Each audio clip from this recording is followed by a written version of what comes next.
Mi nombre es Guillermo Castillo, soy médico neurólogo, profesor de la Universidad del Hospital Arzobispo Loaiza. Ya muchos de ustedes me conocen, así que considerando el tiempo y el hambre,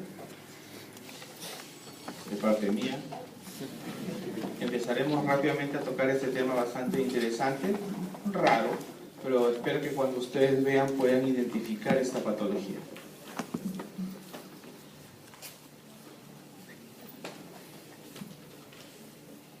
La enfermedad de Huntington. La enfermedad de Huntington inicialmente es considerada como una forma de movimientos involuntarios que se llaman corea. Y la corea, como dice ahí, ¿no?, proviene del griego korei, en griego, que significa corea y que es una representación de una danza. Entonces ya se imaginan cómo es que se mueven estos pacientes por una afección de este tipo de enfermedad. Este término de corea, en la historia, Paracelso lo describe. Y lo describe como el baile de San Vito. No es San Vito de Crespo, yo pensé que antes era San Vito como el helado. Es de Santo Vito, ¿no? En Corea es Santi Vito. ¿Qué era lo que las personas,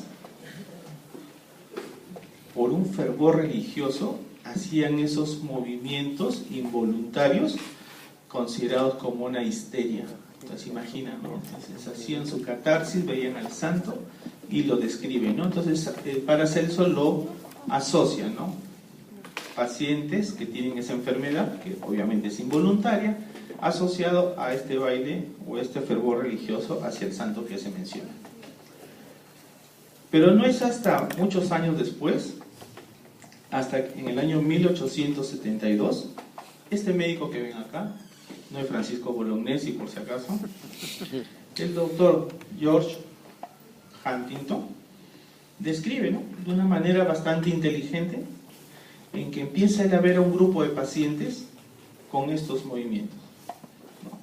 Y él determina de que hay un componente familiar, porque estos pacientes habían sido estudiados por su abuelo, por su padre, y cuando él hace un estudio del árbol genealógico, descubre que estos pacientes, en el año 1630, ¿no?, habían llegado a los Estados Unidos provenientes de Inglaterra, en las cuales estos dos pacientes llegaron trayendo esa enfermedad y diseminándolos en el país de los Estados Unidos. Muchos de estos pacientes en la historia lo narran como parte de una manifestación de brujería. Y es que estos pacientes, tras estos movimientos, a la larga te hacen cuadros de demencia. Entonces, imagínense ustedes un paciente demente y que se mueva de una manera estereotípica. En ese tiempo lo primero que pensaban, la brujería. Entonces, esta enfermedad de Huntington es una enfermedad de característica genética autosómica dominante, en las cuales molecularmente se ha encontrado, y eso el doctor anterior les había mencionado en algunas miopatías, este triplete, el CAG, que las cuales va a generar una proteína normal llamada huntingtina, a nombre del investigador, del doctor que habíamos mencionado, en las cuales la clínica les van a poner movimientos coreicos, tipo danza, ataxia y demencia. Existen muchas enfermedades que están asociadas a ese triplete, CAG, de los cuales, como se mencionan ahí, es la Huntington, asociada a su proteína, y las LIKE que ven acá, y las espinocerebelosas que van a tener en la clase la próxima semana, en las cuales le van a seguramente mencionar nuevamente, ¿no?, los tipos de genes, las ataxinas en este caso. Si es Huntington, huntingtina. La última que se menciona acá, la de Kennedy, la atrofia bulboespinal de Kennedy, en realidad no es autosómica dominante, sino recesiva. Epidemiológicamente, esta enfermedad tiene una prevalencia entre 5 o hasta 10 por cada 10.000 personas, y es menos común en la zona del Asia y del África. La incidencia anual más o menos, es entre 1 a 4 casos por cada millón de habitantes. La tendencia es que si es autosómico dominante, los que tienen los padres con esta enfermedad tienen 50% pues, de probabilidad de sufrir esta enfermedad. Y los síntomas se van a presentar entre la tercera y cuarta década y muchas veces antes, ¿no? Entonces son pacientes jóvenes. Uno piensa que la tercera década es de los 30 a 40, ¿no? Mentira. La primera década es de 0 a 10. La segunda de 10 a 20. Entonces a partir de los 21, la edad que ustedes están teniendo, cualquiera de ustedes puede por ahí saltar, ¿no? O en el momento que están dando examen, ¿no? Están así, mirando. Ya tienen Huntington, ya se contagiaron, pues, ¿no? En el aire acondicionado. En el Perú, eso es interesante, también tenemos Huntington. Como les pongo ahí, Perú tiene la segunda población más grande de pacientes con Huntington en Sudamérica. Nos gana Venezuela, miren, otra vez Venezuela, ¿no? Venezuela en la sub-20, ahora Venezuela acá. Venezuela es una población especial, Maracaibo. Entonces, cuidado para los chicos que vayan a Maracaibo y se quieran enamorar de las venezolanas, por ahí les sale un Huntingtito. En el Perú tenemos un grupo poblacional que fue bastante estudiado, que fue acá cerca, en Cañete, acá cerca, a unos cuantos minutos de acá de Lima, ¿no es cierto? Pero también se ha encontrado, esto es un estudio en el año 90, donde el doctor Juan Manuel Cuba del ICN, ya retirado él, hace un estudio con el doctor Torres, ¿no? Asociado con Cayetano, en las cuales descubren que en el Valle de Cañete había un grupo poblacional. Vamos a ver por acá. En la parte norte también se representa, zonas de Piura, Sierra de Piura también se ha reportado algunos casos. Pero la gran población, si ustedes quieren investigar o les preguntan, es en Cañete, ¿no? La zona. Les mencionaba que es una enfermedad autosómica dominante, en las cuales el 50% de estos pacientes tienen la probabilidad de heredar de padres a hijos. Nuevamente, ¿cómo es que se va a representar? Tenemos papá, él no lo sufre, bueno, él está sufriendo con la mamá. El problema de esta enfermedad es que se manifiesta a edad tardía. Entonces, imagínense ustedes, o un grupo poblacional como ustedes, que se casan y tienen hijos antes de manifestar esa enfermedad. Grave. Grave porque el niño que van a tener o la niña que van a tener también lo va a presentar. Y esa enfermedad se va a ir transmitiendo hijo tras hijo. ¿Qué está sucediendo entonces en la enfermedad de Huntington? La respuesta es que hay una pérdida de las neuronas GABA. Entonces, en el cuerpo estriado, en la parte más profunda de nuestro cerebro, en los órganos que controlan los movimientos involuntarios, estas neuronas GABA van a ser las afectadas. Y sobreentendemos que las GABA son inhibitorias. Entonces, al no haber inhibitorias, se va a perder el control de estos movimientos y se van a explotar, por decir así. Nosotros todos en estos momentos deberíamos estar sacudiendo, pero existen, en este caso, la zona estriada con su neurotransmisor que está inhibiendo que nosotros no tengamos. En cierta forma, como les pongo aquí, es una forma el modelo opuesto al Parkinson. En el Parkinson nosotros sabemos que el paciente está rígido, está plantado, no se mueve. El caso opuesto vendría a ser esta patología. Y entonces les estaba mencionando que cuál es la causa. Y la causa es muy sencilla. Existe una mutación a nivel del brazo corto del cromosoma 4, en las cuales, les coloco ahí, que hay un mal procesamiento de esta proteína huntingtina, en la cual es resultante de unos tripletes de manera incrementada. ¿Pero qué resulta? Todos nosotros tenemos este triplete. Las repeticiones en nosotros que estamos sanos es hasta un promedio de 27 repeticiones. Molecularmente se ha visto que si es más de 27, entre 27 y 35, tenemos posibilidades de hacer un Huntington.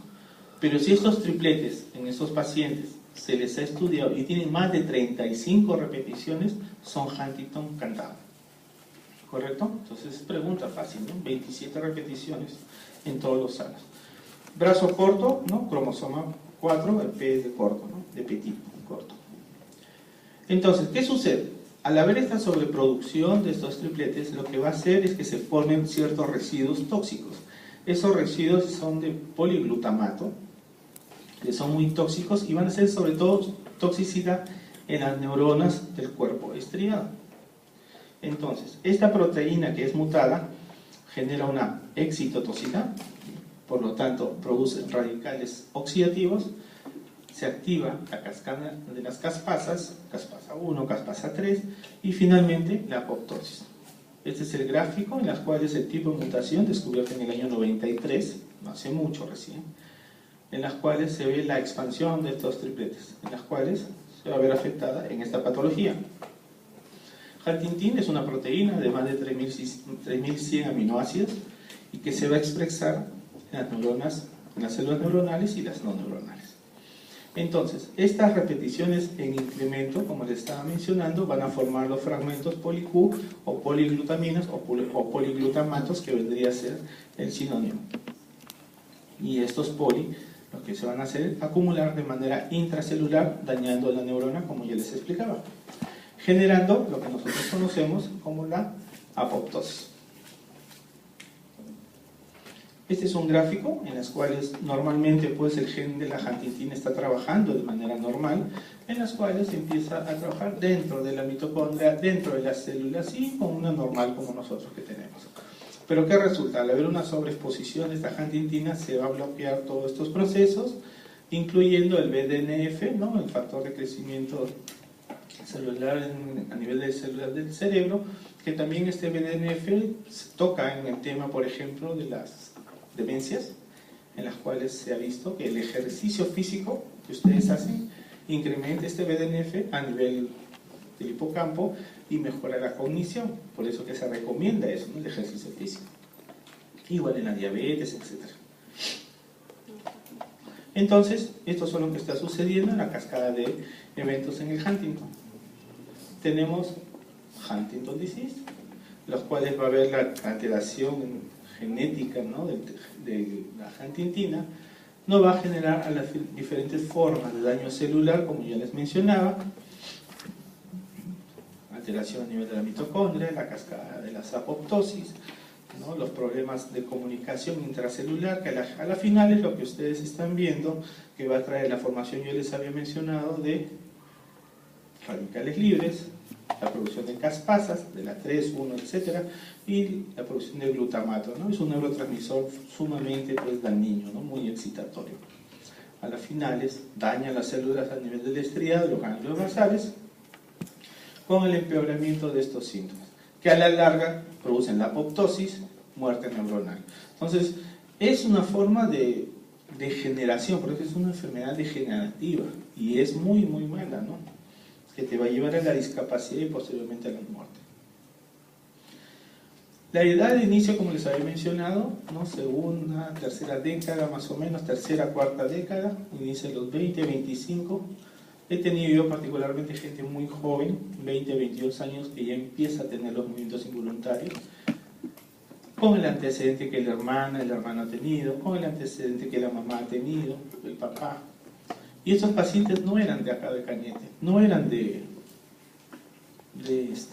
Piura, le dije, no eran de Jaén, ¿no? Jaén, ¿conocen Jaén? ¿Han escuchado? ¿Okay? Entonces de la ciudad de Jaén venían estos señores, entonces con el antecedente de eso, ¿no? Los primeros síntomas motores son muy sutiles, quizás un tic, un movimiento, un gesto, una carita que hace, ¿no? Muy, muy sutil. Pero conforme esto va empezando, y me refiero a movimientos involuntarios, van a ir progresando a movimientos descontrolados. Y cuando este movimiento ya es de todo el cuerpo, lo que se conoce como corea. No es una enfermedad motora importante, ¿no? No es una neuropatía, no es lesión de primera neurona.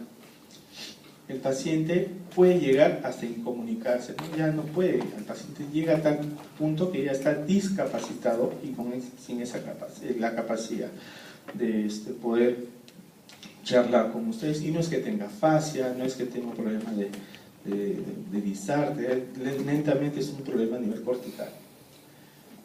Y tras esto, para su mala suerte, tienen síntomas psiquiátricos. Entre ellos está la depresión, cambia su personalidad, disminuyen su capacidad intelectual, lo que se considera como una demencia, y pueden llegar hasta los suicidios. Por lo general, Una vez diagnosticada la enfermedad, mueren entre los 10 y 15 años. Entonces les había mencionado que el corea viene del latín danza, corea viene de coros, ¿no? Danza, movimiento, y son movimientos espasmódicos, bruscos, de miembros superiores, cara, cuerpo, extremidades, con bastante incoordinación motora, y adicionalmente se van agregando trastornos psiquiátricos, ¿no? Como les dije que en la época en épocas anteriores, la gente miraba a estos pacientes y generaban pues ese miedo, ¿no? Ese miedo de ser poseídos, una superstición o que sea. Tanto así que eran sometidos a este tipo de juicios, ¿no? Si ustedes han leído o han visto, ¿no? Los juicios de Salem, ¿no? Por las brujas de Salem. Pensaban que eran poseídos, etc. Y en realidad pues lo que tenían era una enfermedad neurológica. Entonces hay esta pérdida involuntaria del control de los movimientos, no puede, y vienen súbitos, vienen de un momento a otro, empiezan a contorsionarse, a moverse, con movimientos complejos, rápidos, arrítmicos, ¿no? Y con hipotonía muscular. Acá he tenido problemas porque no creo que no prendió el video. Oh, sí. Me gustaría que vean este videíto, porque creo que mejor un video es mejor de lo que yo estoy hablando, en las cuales vamos a ver, siempre importante, el consentimiento informado que tenemos que decirle al paciente que lo vamos a grabar. Esos movimientos, opresión, están conversando. La contorsión, la cabeza, la sacudida, la contorsión, miren el pie cómo empieza a moverse, los brazos. La característica es que este paciente mientras duerme como el alumno no se sacude, ¿no? Así, ¿no? Si se sacude dormido está endiablado, ¿no? Te hacen caminar, la famosa ataxia, las manos empiezan a moverse, trata de mantenerse en la postura, marcha fragmentada le llama también.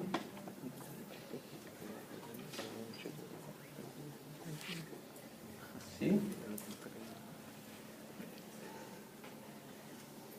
Nuevamente lo hacen caminar. Hay una coordinación motora, los sacudida de las manos, el famoso cuentamonedas de las manos, que empieza a hacer también esos movimientos atetóxicos, ¿no? No es que esté bailando, parece que estuviera danzando, ¿no? Un baile ahí medio despacito, medio chacalón, perreo, no sé, pero empieza ya a mover. Amplía la base de sustentación y sigue sacudiéndose, ¿no? Lo que le puede condicionar un riesgo de caídas, si son muy mayores, fracturas, postración, ¿no?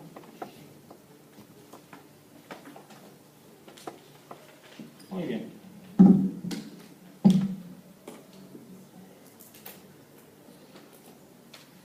Entonces, la edad es importante, edad joven, comienza edad joven, y puede ocurrir también en niños muy, muy pequeños o personas muy, muy mayores. Se dice que si el inicio de la corea es en personas muy mayores, quizás solo se queden con los movimientos involuntarios, pero si comienza a edad muy joven, se va a asociar no solo el movimiento involuntario, sino el cuadro cognitivo, el cuadro demencial.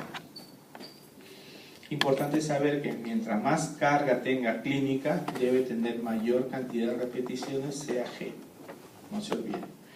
Entonces, alguna foto, que creo que el video lo mejor lo dice, en este paciente, este es venezolano, en la población estas dos fotos son venezolanas, en las cuales la mano izquierda, si se pueden ustedes percatar, esta camina, ¿no? Y con el movimiento del brazo atrás estira y el brazo izquierdo, en pronación.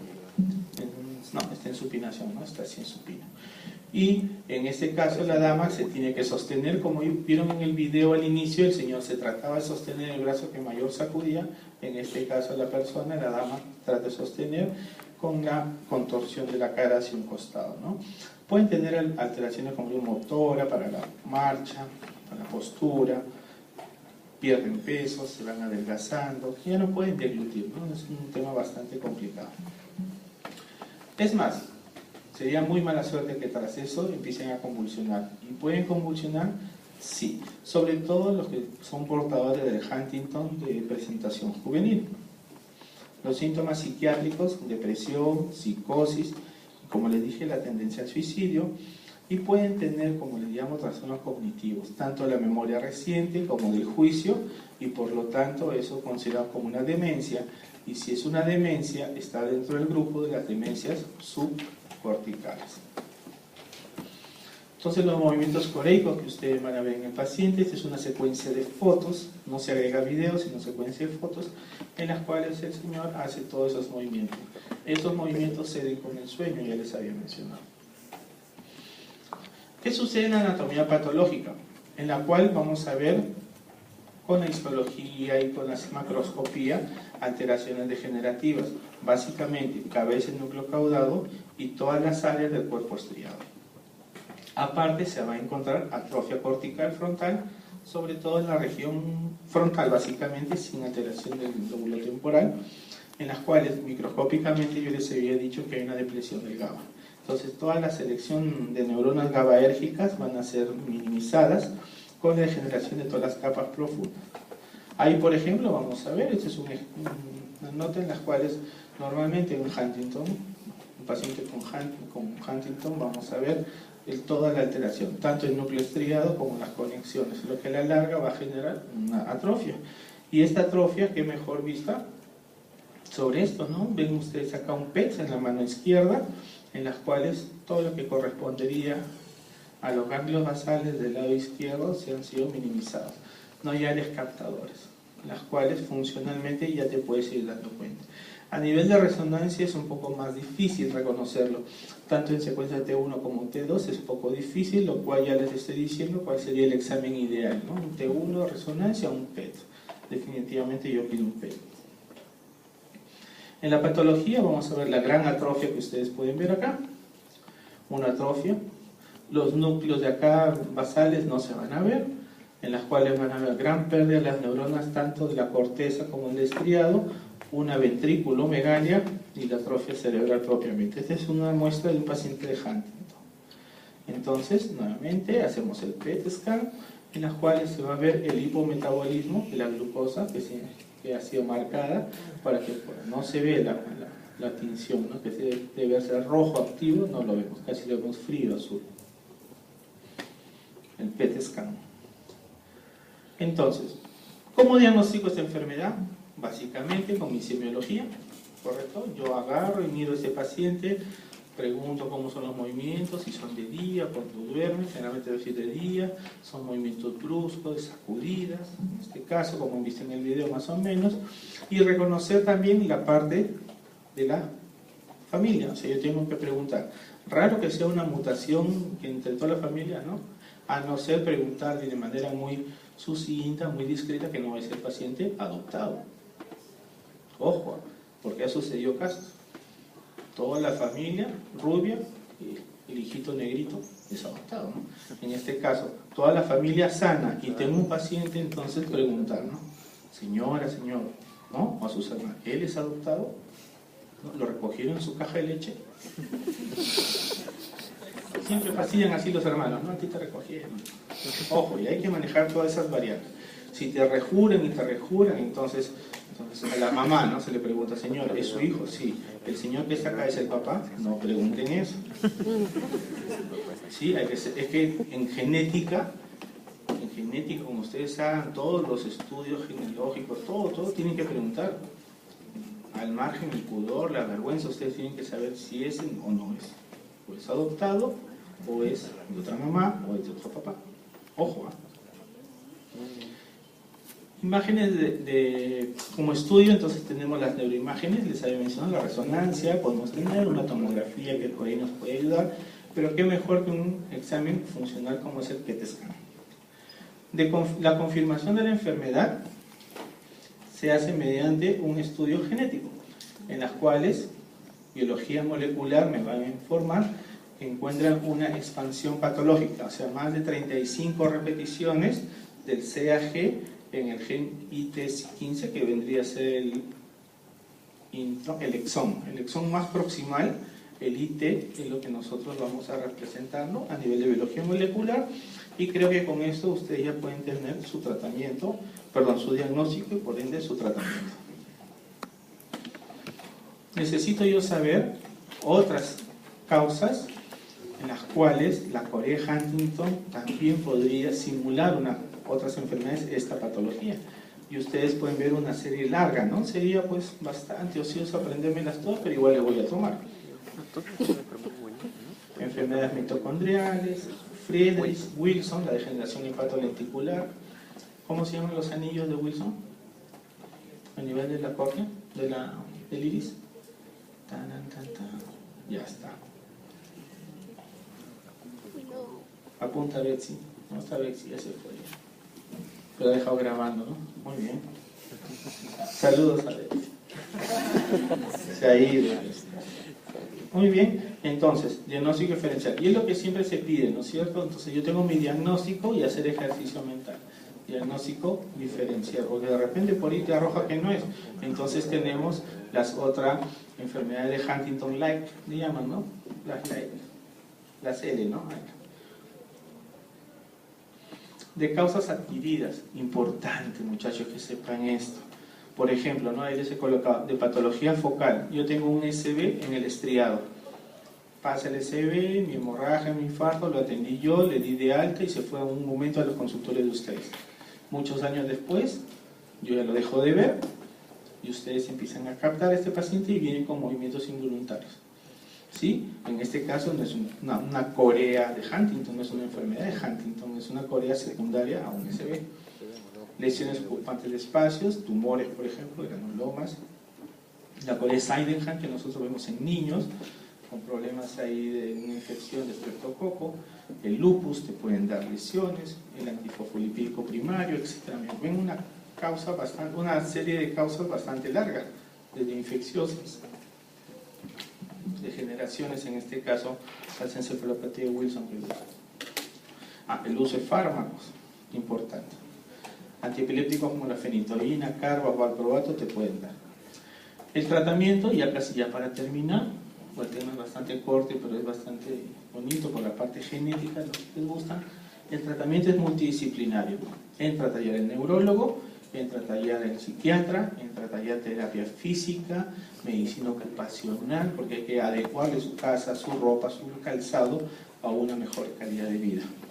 No existen tratamientos, como les he colocado ahí, ¿no? Efectivos para que puedan ralentizar, porque como es enfermedad genética ya tiene su avance progresivo. Entonces se ensayan algunos fármacos en las cuales tenemos que manejar otras comorbilidades como es la depresión o la ansiedad. Algunos fármacos han demostrado cierta efectividad, pero para el control sintomático de las molestias, como el uso de neurolépticos, antipsicóticos, o el uso de, en este caso, inhibidores del almacenamiento o también inhibidores de la liberación de dopamina, como la tetrabenazina y la reserpina.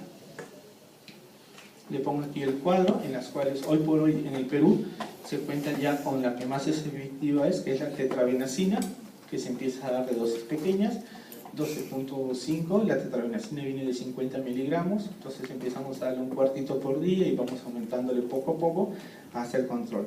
Hoy por hoy es lo que se está dando, y donde más lo dan, ya saben, es en Cañete. En el hospital de Cañete, ahí hay un grupo de estudiosos, hay un colega ahí encargado de toda esa cantidad poblacional que tenemos ahí. Si alguna vez pueden viajar a Cañete y ven a alguien sacudiéndose, son pacientes, ¿no? No convulsionando, sino contorsionándose, ¿no? El uso de benzodiazepinas no tiene mucho arraigo, y si no tienen el acceso de la tetrabenazina por el precio que es sumamente caro, entonces podemos darle algún antipsicótico, ¿no? En las cuales tenemos de la quetiapina hasta el aripiprazol. Pronóstico de esta patología, en realidad es una patología que va a progresar lentamente. Una vez que se manifiestan los síntomas, tiene una duración de 15 a 20 años. No mueren por la enfermedad, sino mueren por otras complicaciones como la neumonía por broncoaspiración. Acuérdense que dejan de comer, la familia insiste que coman y con ese problema, con los movimientos no pueden comer, le dan de comer y se aspiran. A posteriori, a las pocas horas o minutos, empiezan a hacer un problema ahí de broncoaspiración, neumonía aspirativa y interconsulta San Pedro. Las formas juveniles evolucionan con una mayor velocidad, por eso dije por la gran cantidad genética.